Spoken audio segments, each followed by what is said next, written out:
Welcome back to the Alec Lewis Show. I am your host, Alec Lewis. This is episode 78, recording on Friday, April 25th, the morning after the first round of the NFL draft. The Vikings, if you've been living under a rock, selected Donovan Jackson from Ohio State, and we are here to talk about it today. We'll get into the selection, the lead up to it, my thought process in the picks before, some of what I heard all night. And then at the end, we'll give some names that are on my mind who may be available at number 97, speaking Friday night, types of players that make sense. So stay tuned for all of that. If you're new here and watching on YouTube, please hit that subscribe button, hit the like, little thumbs up, helps us out. If you're listening wherever you get your podcast, you can follow us, rate, review, do all of the good stuff that we are always grateful for. This show, as always, is presented by First Resource Bank. I believe some of the people who run the thing they were so locked into this draft. They were out at the draft party at US Bank Stadium, listening to PA and Ben Lieber and Aaron Jones and Andrew DePaula and all the good folks over downtown. But First Resource Bank is a member FDIC bank in the local area. They've got branches all over the place. Their online banking platform is the easiest that I've used in my short time as a person who needs a bank. And just really good people. They know what they're doing. Everything is tailored to kind of you and your preferences. And so if you need more information for First Resource Bank, please go check out the link in the description below. Or you can toss me a question, toss me a line anywhere, and I will point you to the right people there to set up an account and to pursue your banking with First Resource Bank. I'll start here. So, it's a late night for draft night when you're a beat writer. I spend time at the facility. So I was out in Eagan at TCO Performance Center.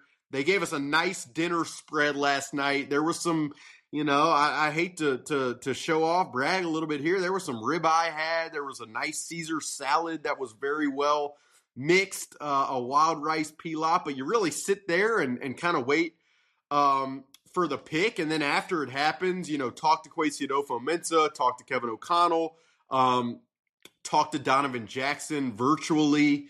And then it begins the writing portion of the equation. Do a quick story, which is up at The Athletic, in terms of how Donovan Jackson fit. Then a lengthier story of kind of how he ended up being the pick at number 24, and another story that is locked and loaded at The Athletic already, best available players at 97. So it's a late night. I didn't get home probably until 2 a.m. And because of that, if I seem a little spacey, I used to, when I covered the Kansas City Royals, one of the longtime pitchers there, Danny Duffy, used to come to spring training and say he was working out the cobwebs in his arm. So I feel like right now I'm working out the cobwebs in my brain, but I can't wait to do this show because I have a lot of little insights and nuggets to get to. First, I'll just begin kind of with the timeline and how I was thinking about the number 24 pick. If you read anything that I've done at The Athletic over the last couple months probably, or listened to this show for the last couple months, the position that I talked most about was the interior of the offensive line. For me, just from what I'd heard coming out of the combine, it was a spot that made sense for a lot of reasons. For one, that it was the priority of the entire offseason. I'll never forget sitting in the press conference in Glendale, Arizona, after the absolutely brutal loss to the Rams that we don't need to rehash here. And Kevin O'Connell was asked that night, how much of a priority is interior offensive line going to be this offseason? And he did not mince words. Usually he is one to be very tactful with what he says and what he doesn't. And it usually ends up as a lot of words that don't really give you a distinct roadmap. But that night, he was pretty clear in saying that they had to shore up the interior of the pocket.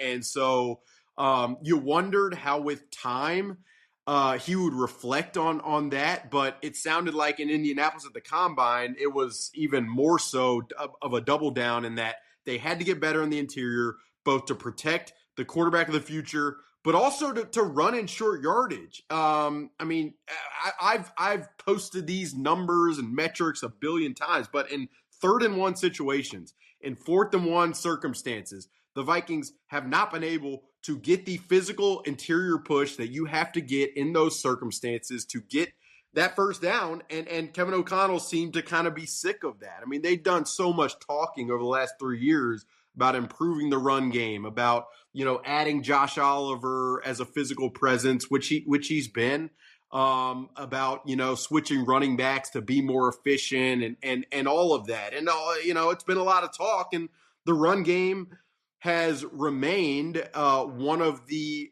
prohibitors to this and inhibitor to this team taking it deeper in January. And so did I expect them to fix all 3 spots? Absolutely not. I mean, even coming out of the combine, I felt like if you get 2 spots fixed throughout the course of this entire offseason, you feel really good about that. Ryan Kelly, from everything I know, that kind of surfaced and became a possibility, and it was hard to shoo that away when that guy has been as good as he's been. And then Ryan Kelly helps recruit Will Fries, and that was a very competitive free agent situation, but the Vikings have established a culture that has made certain agents and players want to be a part of it, and so they were able to get that done with Will Fries, and then to triple down with spending a first-round pick on the interior. I mean, it seemed like a lot, but as I've said and as I've written, it felt like that was going to be the preference if a player that they preferred was available at 24. And I mean, if you guys have listened and read, you know that the 2 guys who it sounded like they really liked were Alabama's Tyler Booker, North Dakota State's Gray Zabel, and Tyler Booker is an interesting player in that he is I'll say this. Like, on Wednesday morning, I asked an NFC executive who doesn't work for the Vikings, works for another team, about those 2 guys and about Donovan Jackson, and just recalling the text I had with this NFC executive. He said, Booker is more of like the phone booth brawler. I don't know what a phone booth really is, other than like there's some in London that I saw that seemed like pretty good photo ops last year when I was there for the game against the New York Jets. But the point being was that Tyler Booker is more of the, short area, just feisty, strong hands, really good anchor, more of like the reliable pass protector. This executive said to me that Gray Zabel was a tough, strong competitor, but probably not as athletically gifted as Donovan Jackson, who we also talked about Donovan Jackson. He said he's probably the athlete of the bunch. And you kind of could discern from this conversation with this particular NFC executive that of these 3, he kind of preferred the upside of a Donovan Jackson, which I thought was interesting at the time. And it's definitely interesting to revisit. But do I think the Vikings liked Alabama's Tyler Booker and North Dakota State's Gray Zabel? Absolutely. In the days leading up to the draft, there obviously became a question of, would these guys get to number 24? And if they don't, what happens then? If you like Donovan Jackson, are you willing to trade back and risk the idea of not getting him? It sounded like, preceding kind of the Dallas being on the clock at number 12, sounded like Dallas told a lot of people Tyler Booker wasn't going to be the pick. Tyler Booker. And that was obviously a smokescreen because they selected Tyler Booker at 12, and their comments after the draft would tell you that they felt like he was a prime potential replacement for Zach Martin, the legendary guard down there who retired. And then Gray Zabel, there were mock drafts and there was buzz in conversations I even had with certain people across the league that he could start to go as early as 11. Obviously, he doesn't go at 12 to Dallas. Cincinnati passes up on him. I expected, I heard multiple times that Pittsburgh really liked Gray Zabel. So entering the draft, TCO Performance Center on Thursday night, it was hard for me to believe that Gray Zabel was going to get past number 21 to Pittsburgh. Obviously, one of the other popular predictions from folks was that the Seahawks and John Snyder and their general manager and their team over there, knowing that they need to fortify their offensive line for Sam Darnold, that they were going to probably be of interest in Gray Zabel. And Seattle takes Gray Zabel at 18. And so, I mean, again, you're sitting there kind of in TCO Performance Center trying to assess, okay, so these two guys who it sounds like the Vikings really liked are off the board. Now what? It was always difficult for me to get a read on trade back. I mean, there's part of me in conversations that I had where it sounded like, of course, if this team can either enhance their amount of draft capital, having only 4 picks because of the moves they made last year in the draft, that they'd be interested in doing that. It also sounded like they were interested in potentially swapping to where they could get higher on day 2 and potentially higher on day 3. But obviously, in doing that, they would probably have been passing up or risking the chance that the player they coveted at 24 would not be there. And so it was always difficult to assess, they might want more picks. They might want better draft position on day 2 or day 3, but it still was always difficult to envision them passing on an immediate impact player for a bunch of reasons, one of which is they're spending $320 million on this team and have a ton of older veterans. And so to not maximize this iteration of what they can do in 2025 was always difficult. That's why in my final mock draft, I didn't want to trade back to 33 or 34 because, again, at that point, you'd probably be risking on an immediate impact talent. As Gray Zabel goes off the board at 18, I mean, then it starts to become a question of, okay, what's the next best option? I've talked a lot about all of these guys, but, Texas's Jahdae Barron was a cornerback who fits Brian Flores' system perfectly, and had Byron Murphy Jr. not re-signed with this team, Barron, it would have been probably very tough to see Jahdae Barron go off the board at number 20 to the Denver Broncos. Had he gotten to 24, I mean, it would have been interesting to see what the Vikings would have done. Derek Harmon, Oregon's Derek Harmon, defensive tackle, has the requisite versatility and play strength and pass rush ability and all of that Brian Flores seeks. So Pittsburgh ends up taking him at 21, but had he gotten to 24, that would have been interesting too. I will say on Derek Harmon, and I said this on the radio Thursday morning with Paul Allen, but it sounded like he had, there was some lingering shoulder stuff that he's dealt with for a long time that raised questions for certain teams. And there was also some hip concerns from a longevity perspective. Would he have to, could he stay durable? Would he stay healthy? That would have factored into that decision. But had Pittsburgh not taken him at 21 and had he fallen to 24, that would have been an interesting conversation. And then the Green Bay Packers take Matthew Golden at 23. I'm not sure how many people expected him to be available, but while he is undersized, he is everything that the separator and the vertical kind of 3-level route winner that you could imagine Vikings receivers coach Keenan McCardell really liking. So, did I ever expect the Vikings to take a receiver? No. But do I think they thought he'd get there? Probably not. And so once he's off the board at 23, then you're looking at the options. And I mean, one of the players who, I just heard from fans that a lot of fans seem to be interested in was Michigan cornerback Will Johnson. And most people expected Will Johnson to go earlier. He's available at 24.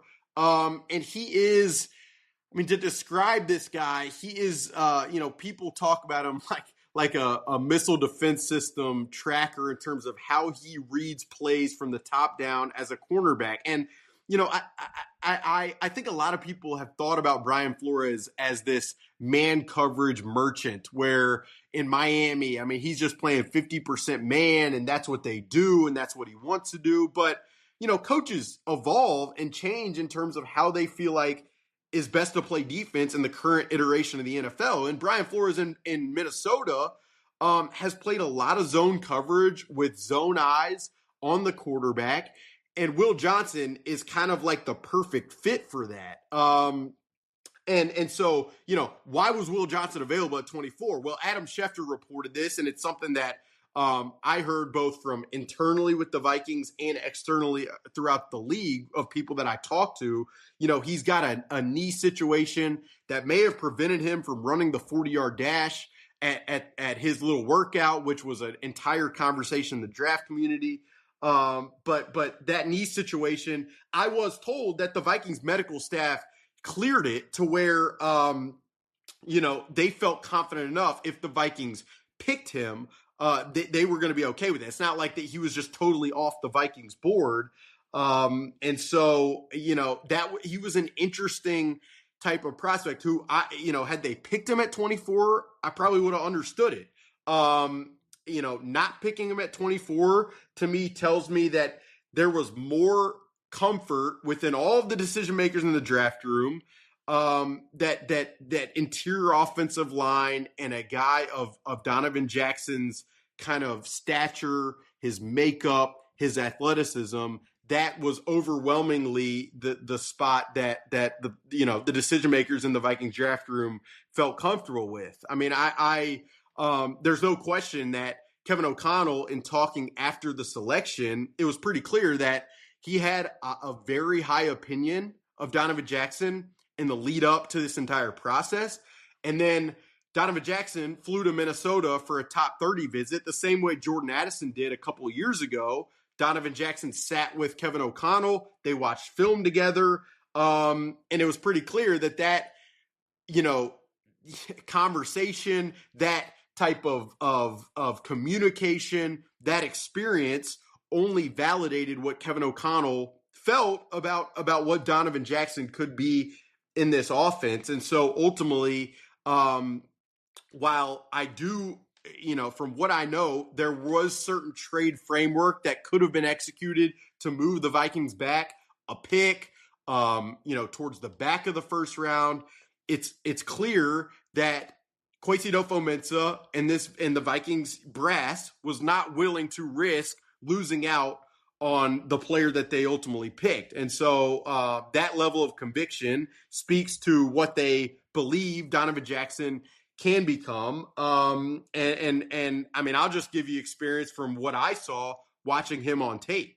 You're always told to look for the film that, pairs the player against very good competition. And so for me, and I watched probably 70 players within this draft cycle, which is probably way too much and absolutely ridiculous. But you want to know who you're talking about. And when you write analysis, you want to feel at least like you're not just parroting what other people think. And so I picked a film of I only watched one game of Donovan Jackson against Oregon. Why?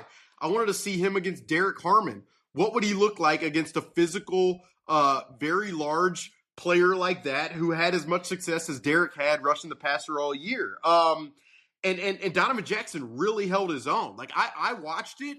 He moved very fluidly. It was very easy to watch. He climbed up easy. Didn't look like he labors at all. There were certain, like one of the things more than anything that I was looking for because of how much trouble the Vikings have had with picking up stunts over the last couple of years was like from a vision perspective, does he see guys looping around? And there were multiple instances on that one tape where Donovan Jackson seemed to, he has his initial blocking assignment. That guy slants inside. Then there's a looper coming around, and it seems like he picked it up. He did. He picked it up easily. And so honestly, like I came away watching that film, like, I mean, totally really impressed with him. And then you get into, I mean, like I had a conversation weeks before the draft with an AFC executive who said to him, and I asked him about all of these interior offensive linemen, and he said, Donovan Jackson, is he going to be like the Mauler, the Michael Orr pushing the guy to the Gatorade cooler? He might not be that guy, but is he going to be an absolute rock solid player for the interior for the immediate future? Yes. And so, I mean, when you're picking at 24, especially in a draft that is not as loaded as this one, I mean, to line a double in the gap for me was going to be totally okay. And the other aspect of Donovan Jackson's that is intriguing is both his measurables are fantastic. His pedigree, he was a 5-star coming out of Houston, Texas. Believe Rivals had him as the number 13 player in the entire country. If I'm not mistaken, the best offensive lineman in the country. And he plays left guard, productive for Ohio State. Believe like 35 starts at left guard. Then last season, Ohio State has poured as many dollars and resources into that team as they did. They had as high of expectations as they did with Chip Kelly as their offensive coordinator, Jeremiah Smith at receiver, Emeka Egbuka, Quinshon Judkins, Travion Henderson. I mean, the expectations for that team was absolutely off the charts. And midway through the season, they had some health issues at tackle. And so Ryan Day, their head coach, who worked with Kevin O'Connell in San Francisco, by the way, as did Chip Kelly, Ryan Day approaches Donovan Jackson. He says, hey, man, we really need you to slide out to left tackle. Donovan Jackson jumps at that opportunity. And I'm not sure how many guys would or how many agents would allow, and there are agents in college football now, mind you, would allow their player to do that. Why? Because if he slides out to tackle and he just struggles mightily, does his draft stock plummet? And it's not like he's going up against inferior competition. His first start was against Abdul Carter. Like, hello, welcome to this new position. You're about to face the number 3 pick in the draft, who is an absolute specimen. It says a lot for a guy to be willing to do it. And then not only was he willing to play left tackle, but Donovan Jackson in his final 3 games, pretty big games, mind you. Ohio State won the national championship. They played Oregon, Texas, and Notre Dame. Donovan Jackson playing left tackle, a position he never played in college before this past season midway through, so he didn't have an offseason to prepare for it. He gave up 1 hurry, no sacks, no hits on quarterback Will Howard. And I mean, Ohio State won the national championship. So while he is the left guard in the immediate, I would never rule out the chance that in a spot, in a suboptimal situation, could he slide out and play a left tackle? Might be asking a lot, but right tackle, I mean, given what he did down the stretch last year and his pedigree as an athlete, I wouldn't really rule it out. I mean, I'll say this, I love Brian O'Neill, the Vikings' entire staff and locker room. I mean, Brian O'Neill may be the best leader internally for this entire team. And he's been, I mean, last year, Christian Darrisaw goes down. The Vikings are leaving him on an island on a snap-in, snap-out basis, and he holds up at right tackle. But his contract only goes through 2026. His cap hit for 2026 is around $23 million. That whole contract might need reshaping at some point. And given how strongly I know Kevin O'Connell specifically feels about Brian O'Neill's importance to this team, both for the present and the future, I mean, I would expect them to be able to smooth everything out. But in the event that, probably worst case scenario, could Donovan Jackson be a potential right tackle? I mean, I would not rule it out. He's got 35-inch arms, which, you talk to coaches and anybody, and that's an important aspect as people kind of weigh the types of players that can play those positions. So, I mean, again, if you're getting a guy who is just a rock solid left guard who limits negative plays, considering how many negatives the Vikings interior has allowed over the last 3 years that I've covered this team, that's great enough. Now, if you have a guy who also has flexibility to play outside, given the importance of those positions in an NFL roster building exercise, that's fascinating as well. I mean, like just to underscore what I said earlier, I mean, this entire overhaul of the interior offensive line, um, it's pretty freaking impressive, and it's actions that verify words of a commitment to doing so. And you always like to see that. I mean, you guys have probably listened over the years to Vikings coaches, Vikings executives talk about wanting to be better on the interior offensive line. I mean, health permitting here with Ryan Kelly and Will Fries, there's no question they have done that. I mean, I said this earlier, but had they fixed two of these spots or overhauled two of the spots, you'd have felt really good about it. The fact that they've done all three,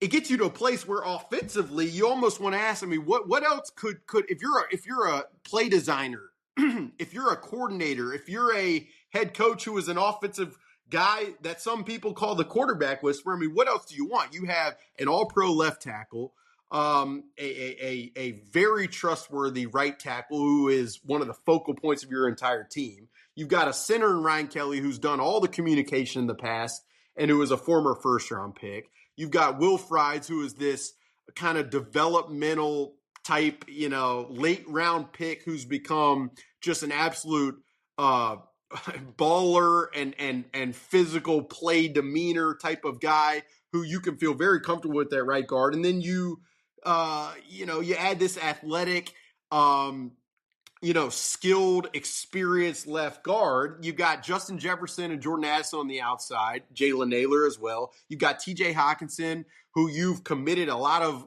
resources to, both in terms of draft picks and money spent. So, I mean, that better rise you to a certain level. You got Josh Oliver as a kind of dual threat tight end, run blocker, and pass protector. You acquired Jordan Mason and paid him. You paid Aaron Jones a pretty handsome sums. I mean, as an offense, I mean, the only uncertainty is the young quarterback that your entire draft process last year was geared toward finding. So pretty cushy situation, and pretty easy to be confident. And I mean, especially looking at the other side of the ball, like with the questions that the Vikings have at cornerback. I mean, yes, Byron Murphy Jr. is who he is, and there is a strong feeling in terms of what Isaiah Rodgers can be, but the depth of that room still is somewhat of a question mark. If that's the case,